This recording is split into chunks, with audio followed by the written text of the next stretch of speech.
नमस्कार। आज एक बहुत ही जरूरी मुद्दे पर बात करते हैं जो हम सब वोटर्स से जुड़ा हुआ है। इलेक्शन कमीशन ने एक बहुत बड़ी मुहिम छेड़ी है और उस पर सुप्रीम कोर्ट का एक अहम फैसला आया है जिसने कई उलझनों को सुलझा दिया है। चलिए देखते हैं कि ये पूरा मामला आखिर है क्या। तो देखिए, भारत के चुनाव आयोग ने पूरे देश में एक बहुत बड़ा काम शुरू किया है। इसका नाम है विशेष गहन पुनरीक्षण, जिसे शॉर्ट में SIR भी कहते हैं। अब ये है क्या? इसे आप ऐसे समझिए कि ये वोटर लिस्ट की एक तरह से डीप क्लीनिंग है। मतलब बूथ लेवल ऑफिसर्स घर घर जाके चेक करेंगे कि लिस्ट में जिनका नाम है वो सही है या नहीं, कोई नया वोटर जुड़ने लायक है या किसी का नाम लिस्ट से हटना चाहिए। पर यहीं पर एक बड़ा सवाल खड़ा हो गया। इस पूरे काम में आधार कार्ड का क्या रोल है? क्या ये देना जरूरी है या इसके बिना भी काम चल जाएगा? ये सवाल बहुतों का मन में था। और ये सवाल कोई छोटा मोटा नहीं था, ये सीधा पहुंचा देश की सबसे बड़ी अदालत यानी सुप्रीम कोर्ट के पास। तो हुआ ये कि एक संस्था है एसोसिएशन फॉर डेमोक्रेटिक रिफॉर्म्स, उन्होंने सुप्रीम कोर्ट में एक याचिका डाली। रिट याचिका संख्या थी 640/2025। उनकी सीधी सी मांग थी कि वोटर रजिस्ट्रेशन में आधार की भूमिका को लेकर जो कंफ्यूजन है उसे हमेशा के लिए खत्म किया जाए। फिर आया वो दिन 8 सितंबर 2025 जब सुप्रीम कोर्ट ने इस मामले पर अपना ऐतिहासिक फैसला सुनाया और सारी की सारी उलझन को दूर कर दिया। अदालत ने बिल्कुल दो टूक शब्दों में कहा कि देखिए, आधार कार्ड किसी भी हालत में नागरिकता का सबूत नहीं है और इसीलिए इसे नागरिकता साबित करने के लिए इस्तेमाल नहीं किया जा सकता। बात खत्म। लेकिन कहानी यहीं खत्म नहीं होती। कोर्ट ने एक और बहुत जरूरी बात साफ की। उन्होंने कहा कि हाँ, नागरिकता का तो नहीं, पर किसी व्यक्ति की पहचान साबित करने के लिए यानी उसकी आइडेंटिटी बताने के लिए आधार कार्ड एक मान्य दस्तावेज है। तो सारा खेल यहीं पर है। पहचान और नागरिकता के बीच के इस बारीक से फर्क को समझना बहुत जरूरी है। ये दो बिल्कुल अलग अलग चीजें हैं और कोर्ट ने इसी बात को साफ किया है। मतलब एकदम साफ है। अगर कोई पूछे ये व्यक्ति कौन है तो आधार कार्ड पहचान बता सकता है, पर अगर सवाल ये है कि क्या ये भारत का नागरिक है तो आधार कार्ड इस पर बिल्कुल चुप है, वो इसका जवाब नहीं दे सकता। तो इस फैसले के बाद चुनाव आयोग को क्या निर्देश मिले? उन्हें कहा गया कि ठीक है, आप वोटर लिस्ट के काम के लिए आधार कार्ड को पहचान के प्रूफ के तौर पर ले सकते हैं, पर यह सिर्फ एक ऑप्शन होगा। ये उन 12 डॉक्यूमेंट्स में से एक है जिन्हें आप इस्तेमाल कर सकते हैं। तो इस पूरे कानूनी दांव पेच का, इस बड़े फैसले का हम जैसे आम लोगों के लिए क्या मतलब है? जब बूथ लेवल ऑफिसर यानी BLO आपके दरवाजे पर आएंगे तब आपको क्या करना है? देखिए, प्रोसेस बहुत सिंपल रहने वाला है। BLO आपके घर आएंगे, डिटेल्स वेरीफाई करेंगे। अगर वो पहचान के लिए कोई डॉक्यूमेंट मांगते हैं तो आप आधार कार्ड दिखा सकते हैं, लेकिन ये आपकी मर्जी पर है, ये कोई मजबूरी नहीं है। दूसरे प्रूफ भी उतने ही मान्य हैं। तो सबसे जरूरी बात जो हमें याद रखनी है वो ये है कि पहचान साबित करने के लिए आधार कार्ड देना कंपलसरी नहीं है। ये सिर्फ 12 वैध डॉक्यूमेंट्स में से एक ऑप्शन है और वोटिंग के अधिकार के लिए इसे नागरिकता का सबूत तो बिल्कुल भी नहीं माना जाएगा। और ये सारी कवायद हमें एक बहुत बड़े सवाल पर लाकर छोड़ देती है। एक अच्छे, एक मजबूत लोकतंत्र के लिए एक साफ सुथरी, सटीक वोटर लिस्ट आखिर कितनी जरूरी है? शायद सबसे ज्यादा। Welcome back to Special Intensive Revision. आज हम बात कर रहे हैं आधार कार्ड और वोटर आईडी की। मतलब ये दोनों जुड़े कैसे हैं, खासकर जब वोटर लिस्ट अपडेट हो रही हो। बिल्कुल। और ये मौजू काफ़ी अहम है क्योंकि ये सीधा हमारी चुनावी प्रक्रिया की कह सकते हैं सेहत से जुड़ा है। हाँ, और हमारे पास कुछ स्रोत हैं जिनके आधार पर आज हम मतदाता सूची के विशेष गहन पुनरीक्षण मतलब स्पेशल इंटेंसिव रिवीजन या SIR, इसमें आधार की भूमिका पर जरा गहराई से बात करेंगे। समझने की कोशिश करेंगे कि आधार का इस्तेमाल कहाँ होता है, BLO मतलब ब्लॉक लेवल ऑफिसर को इसकी जरूरत कब पड़ती है, और सबसे जरूरी सुप्रीम कोर्ट ने क्या कहा है इस बारे में। और हाँ, इसमें हम उस खास अदालती मामले को भी देखेंगे जिसने ये दिशा निर्देश साफ करने में मदद की। कोशिश यही रहेगी कि आधार की जो असल भूमिका है उसे इन दस्तावेजों के हिसाब से समझें। चलिए तो फिर शुरू करते हैं। सबसे पहले ये समझ लेते हैं कि ये विशेष गहन पुनरीक्षण या SIR ये होता क्या है। मतलब ये रोजाना के वोटर लिस्ट अपडेशन से अलग कैसे है? देखिए, SIR या विशेष गहन पुनरीक्षण ये इलेक्शन कमीशन ऑफ इंडिया यानी ECI की एक खास कह सकते हैं बड़ी मुहिम होती है। संविधान का अनुच्छेद 324 और जो लोक प्रतिनिधित्व अधिनियम 1950 है, उससे मिली शक्तियों का इस्तेमाल करके ये की जाती है। अच्छा। इसका जो मुख्य लक्ष्य है वो है वोटर लिस्ट को पूरी तरह से जांचना, अपडेट करना और ये पक्का करना कि वो एकदम सही हो। सटीक? सटीक मतलब कि हर योग्य वोटर का नाम हो और कोई गलत नाम ना हो, जैसे किसी की मृत्यु हो गई हो या कोई कहीं और चला गया हो। हाँ हाँ, बिल्कुल सही समझा आपने। ईसीआई के जो पत्र हमारे पास हैं, जैसे 24 जून 2025 और 27 अक्टूबर 2025 के, उनका सार यही है। और अभी की बात करें तो करीब 12 राज्यों और केंद्र शासित प्रदेशों में 1 जनवरी 2026 की जो योग्यता तिथि है, उसके हिसाब से ये एसआईआर चल भी रहा है। लेकिन ये गहन पुनरीक्षण क्यों? मतलब इसकी जरूरत क्यों पड़ती है? क्या वो जो सालाना अपडेट होते हैं वो काफी नहीं है? देखिए, जरूरत कई वजहों से है। ईसीआई का एक आदेश है 24 जून 2025 का। उसमें बताया गया है, जैसे शहरीकरण बढ़ रहा है तेजी से, लोग काम के लिए, पढ़ाई के लिए एक शहर से दूसरे शहर जा रहे हैं। हाँ, ये तो है। तो इससे क्या होता है कि लिस्ट में डुप्लीकेट नाम या गलत पते होने की गुंजाइश बढ़ जाती है। और फिर समय समय पर यह जांचना भी जरूरी है कि लिस्ट में जो लोग हैं वो वाकई वोट देने के योग्य हैं भी या नहीं। हाँ, खासकर नागरिकता के मामले में संविधान का अनुच्छेद 326 यही कहता है ना? और स्रोतों में ये भी लिखा है कि कई राज्यों में ऐसा गहन वाला पुनरीक्षण काफी टाइम से हुआ भी नहीं था। हाँ, ये भी एक बहुत बड़ा कारण है। मिसाल के तौर पर बिहार में पिछली बार ऐसा गहन पुनरीक्षण 2003 में हुआ था। सोचिए कितना लंबा अरसा हो गया। कई दूसरे राज्यों में भी ये 2002, 2003 या 2005 के आसपास हुआ था। ओह, काफी पहले। हाँ, तो इतने सालों में आबादी में, पतों में कितने बदलाव आ जाते हैं। इसलिए ऐसी एक गहरी जांच जरूरी हो जाती है ताकि लिस्ट एकदम ताज़ा और सही हो। समझ गई। तो अब आते हैं आधार कार्ड पर। इस पूरी एसआईआर प्रक्रिया में आधार कहाँ फिट होता है? स्रोतों में वो गणना फॉर्म और घोषणा फॉर्म का जिक्र है, तो क्या उनमें आधार देना जरूरी है? देखिए, ये एक बड़ा पेच है। गणना फॉर्म जो घर घर जाकर जानकारी लेने के लिए होता है, उसमें आधार नंबर लिखने का कॉलम तो है। हाँ। लेकिन स्रोतों में, जैसे ईसीआई का 27 अक्टूबर 2025 का पत्र है, उसके संलग्नक 3 में साफ लिखा है कि ये वैकल्पिक है, मतलब ऑप्शनल है, देना जरूरी नहीं। अगर ये वैकल्पिक है तो फिर इतनी बहस क्यों? इसकी भूमिका इतनी खास कैसे हो गई? वो भी सुप्रीम कोर्ट तक बात कैसे पहुंची? हाँ, यहीं पर मामला दिलचस्प हो जाता है। फॉर्म पर तो वैकल्पिक है, लेकिन एक दस्तावेज के तौर पर आधार की भूमिका ज्यादा साफ तब हुई जब बिहार में 2025 में एसआईआर चल रहा था और ये मामला कोर्ट पहुंच गया। अच्छा। हाँ, और उसी के बाद ईसीआई ने 9 सितंबर 2025 को एक बहुत जरूरी पत्र जारी किया। उसमें सुप्रीम कोर्ट के एक आदेश का हवाला देते हुए आधार की भूमिका को बिल्कुल स्पष्ट किया गया। वो पत्र भी हमारे स्रोतों में शामिल है। अच्छा, तो मतलब एक कोर्ट केस ने इस वैकल्पिक दस्तावेज की स्थिति को साफ कर दिया। चलिए अब उस केस पर ही आते हैं। क्या था वो मामला और आधार का मुद्दा उठा कैसे उसमें? वो मामला था रिट याचिका सिविल संख्या 6402025। इसे दायर किया था एसोसिएशन फॉर डेमोक्रेटिक रिफॉर्म्स यानी एडीआर ने, और ये याचिका थी भारत निर्वाचन आयोग ईसीआई के खिलाफ। एडीआर बनाम ईसीआई, रिट याचिका 64/0/2025। ठीक है। हाँ। इसका जिक्र ईसीआई के 9 सितंबर 2025 वाले पत्र में और सुप्रीम कोर्ट के एक और आदेश जो 22 अगस्त 2025 का है, उसमें भी मिलता है। और ये बिहार एसआईआर से जुड़ा था, जैसा आपने पहले बताया। हाँ, बिल्कुल। ये याचिका बिहार एसआईआर प्रक्रिया के दौरान ही सुनी गई थी और आधार को लेकर जो सबसे महत्वपूर्ण आदेश आया, वो आया 8 सितंबर 2025 को। 8 सितंबर 2025। जी, और ईसीआई का जो 9 सितंबर वाला पत्र है ना, वो मुख्य रूप से इसी आदेश के निर्देशों को लागू करने के लिए ही जारी हुआ था। तो सबसे बड़ा सवाल उस 8 सितंबर 2025 के आदेश में सुप्रीम कोर्ट ने आधार के बारे में कहा क्या? बिल्कुल, यही सबसे अहम है। देखिए, ईसीआई के 9 सितंबर वाले पत्र में सुप्रीम कोर्ट के उस आदेश के मुख्य बिंदु दिए गए हैं। पहला और शायद सबसे जरूरी पॉइंट जो कोर्ट ने साफ किया, आधार नागरिकता का प्रमाण नहीं है।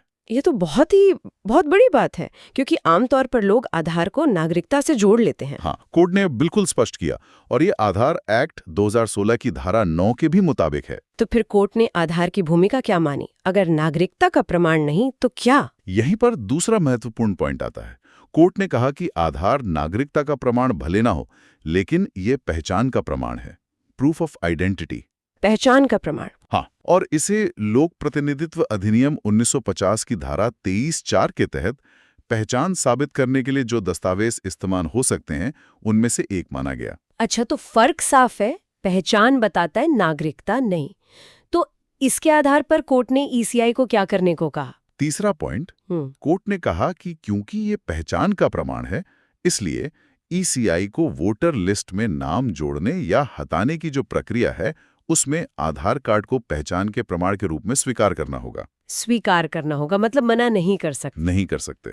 अगर कोई नागरिक पहचान के लिए आधार दे रहा है तो ईसीआई उसे स्वीकार करने से इनकार नहीं कर सकता।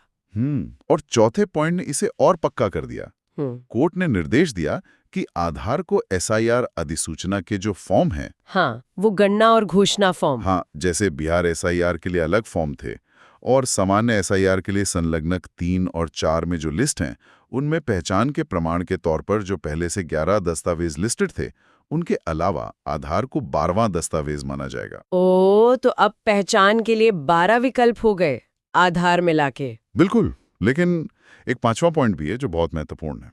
वो क्या? कोर्ट ने यह भी कहा कि अधिकारियों को आधार कार्ड की प्रामाणिकता और वास्तविकता यानी ऑथेंटिसिटी और जेन्युइननेस उसकी जांच करने का पूरा अधिकार होगा। अच्छा, जांच कर सकते हैं? हाँ, और जरूरत पड़ने पर पहचान या पात्रता की पुष्टि के लिए वो अतिरिक्त प्रमाणीय दस्तावेज भी मांग सकते हैं, एडिशनल प्रूफ। तो संक्षेप में कहें तो कोर्ट ने कहा आधार नागरिकता का प्रूफ नहीं, पहचान का प्रूफ है।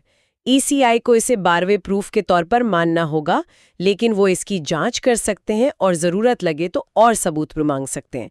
इसने तो आधार की भूमिका बिल्कुल साफ कर दी। हाँ, इस आदेश ने कई कंफ्यूजन दूर किए और वोटर लिस्ट के मामले में आधार की कानूनी हैसियत तय कर दी। अब आते हैं जमीनी हकीकत पर।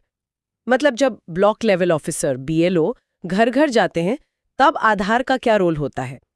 हम जानते हैं कि एसआईआर में बीएलओ घर घर जाकर गणना करते हैं। स्रोतों में जो दिशा निर्देश है, जैसे बिहार वाले संलग्नक ख में, उसमें ये बताया गया है। देखिए, गणना के दौरान बीएलओ वो गणना फॉर्म बांटते हैं और फिर वापस इकट्ठा करते हैं। जैसा हमने पहले बात की, फॉर्म पर आधार नंबर देना तो वैकल्पिक है। हाँ, लेकिन अगर कोई वोटर अपनी पहचान साबित करने के लिए जो सहायक दस्तावेज दे रहा है उनमें से एक आधार कार्ड देता है, मान लीजिए हाँ, उसका नाम पिछली किसी लिस्ट में नहीं था या उसकी पात्रता पर कोई शक है, तो बीएलओ को उस आधार कार्ड की कॉपी फॉर्म के साथ लेनी होगी। लेकिन क्या बीएलओ खुद से आधार कार्ड दिखाने को कहते हैं? क्या वो ये मांग कर सकते हैं कि पहले आधार दिखाइए? प्रक्रिया से जुड़े जो दस्तावेज हैं उनको अगर ध्यान से देखें तो ऐसा कहीं साफ तौर पे नहीं लिखा है कि बीएलओ को जरूरी तौर पर आधार कार्ड दिखाने की मांग करनी है। हाँ, ये जरूर है कि अगर वोटर खुद उसे अपनी पहचान के प्रमाण के तौर पर दे रहा है तो उसे स्वीकार करना होगा। अच्छा, ईसीआई का जो 9 सितंबर 2025 का पत्र है, जो सुप्रीम कोर्ट के आदेश पर ही आधारित है, वो अधिकारियों को, जिसमें बीएलओ भी आते हैं, ये निर्देश देता है कि अगर आधार पहचान प्रमाण 12वें दस्तावेज के रूप में दिया जा रहा है तो उसे स्वीकार करें। मना करने को गंभीरता से लिया जाएगा। तो जोर स्वीकार करने पर है, मांगने पर नहीं। हाँ, ज्यादातर ऐसा ही लगता है। बिहार एसआईआर के जो विस्तृत दिशा निर्देश थे उनमें लिखा है कि बीएलओ नागरिकों से आवश्यक दस्तावेजों के साथ फॉर्म लेते हैं। अब अगर नागरिक ने पहचान के लिए जो आवश्यक दस्तावेज चुना वो आधार है 12वें विकल्प के तौर पर, तो बीएलओ उसे लेगा।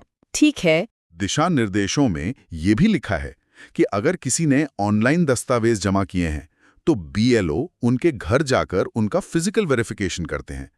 उस वक्त भी अगर आधार दिया गया है तो उसका वेरिफिकेशन होगा। आपने सुप्रीम कोर्ट के एक और आदेश का जिक्र किया था, 22 अगस्त 2025 वाला, जिसमें वो राजनीतिक दलों के बूथ लेवल एजेंट बीएलए की भूमिका थी। क्या उसमें भी आधार का कोई कनेक्शन था? हाँ, वो भी इस पूरी तस्वीर का एक हिस्सा है। सुप्रीम कोर्ट का जो 22 अगस्त 2025 का आदेश है उसमें खासकर पैरा 9 और 12 में उन 12 राजनीतिक दलों को, जो उस केस में पार्टी थे, निर्देश दिया गया था कि वो अपने बूथ लेवल एजेंट्स यानी बीएलए को कहें कि वो वोटरों को दावा या आपत्ति फॉर्म जमा करने में मदद करें। अच्छा। और अहम बात ये कि इन फॉर्म्स के साथ पहचान के प्रमाण के तौर पर जो पहले से 11 दस्तावेज थे उनमें से कोई एक या फिर आधार कार्ड लगाने की बात कही गई थी। अरे वाह! तो मतलब दावा और आपत्ति वाले स्टेज पर अगर कोई वोटर बीएलए की मदद ले रहा था तो बीएलए के जरिए भी आधार कार्ड पहचान के प्रूफ के तौर पर बीएलओ या ईआरओ तक पहुंच सकता था। बिल्कुल। तो बीएलओ का सामना आधार से मुख्य रूप से कब होता है? जब या तो वोटर सीधे गणना फॉर्म के साथ उसे पहचान के प्रूफ में दें, या फिर दावा आपत्ति स्टेज में जमा करें खुद या बीएलए के जरिए, या फिर ऑनलाइन जमा दस्तावेजों के वेरिफिकेशन के वक्त। अब ये काफी साफ हो गया है कि प्रक्रिया में आधार कहाँ और कैसे जुड़ता है। तो अब समय है कि हम इन सभी स्रोतों से जो मुख्य बातें निकली हैं उन्हें एक जगह समेट लें। आधार और वोटर लिस्ट के बारे में खास बातें क्या हैं? चलिए दोहरा लेते।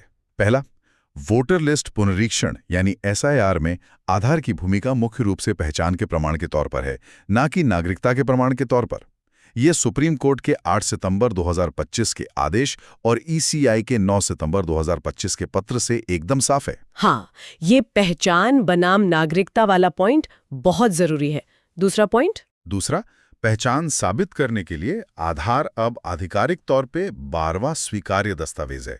जो पहले के 11 दस्तावेज थे उनके साथ ये भी मान्य है। ये भी 19 स्रोतों से पता चलता है। ठीक है।